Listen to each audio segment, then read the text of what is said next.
Jirra jirtu jedheen duraan jalqabadhaadhaan xiqqoon qabaa maaloo na simadda. Egaa na simannaa siifan gaggabaabsa waa'ee walloo kootii mataarraa si roobsa ibidda samiirraa gadinitti roobsa lubbuu keenya dhabnee dhugaa keenya dhoksa.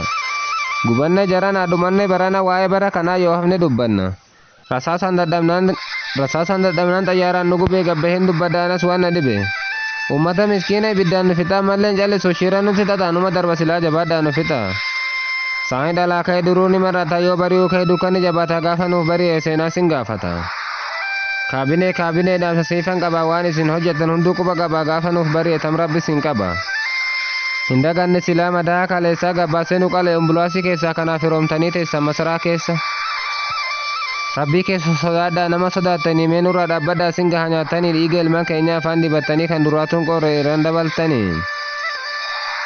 Siluu kan nu miidhe warruma nu beeku maqaa yoo gaafatte isa abbaa malee akaakayyuun beeku kaa nurraa yaa walloon kanan beeku yeeta abbaati.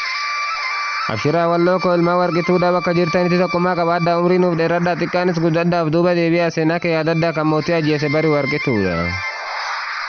Kan walloo kufifna jedhee olii tate ofiisaatii kufee bu'ee daragate walloon kufeen beeku jarri hin dhamaate.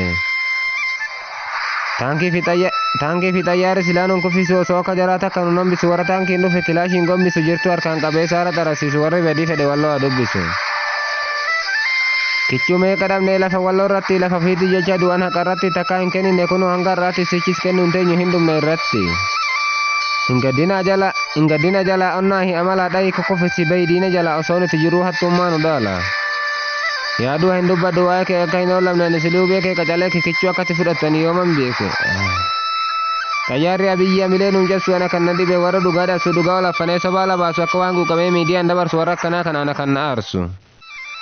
Dhagee obboleessoo ati sobboleetti yoo dhugaa sodaatan ta'a callisaati. Yoo nu injifanne nu hin gurra argata gaafa nu gubannu waan biraa taphata. Hin boohini lakki bochise malee walloon boohin beeku yoo bochise malee namni nurraa du'eef hin cabin hamilee. Hunduu wal jabeessa harka wal qabbaati walloon tiyyallee asitti dhaabbatti nagaan naaf jiraadha hundi saba kooti. Galatooma.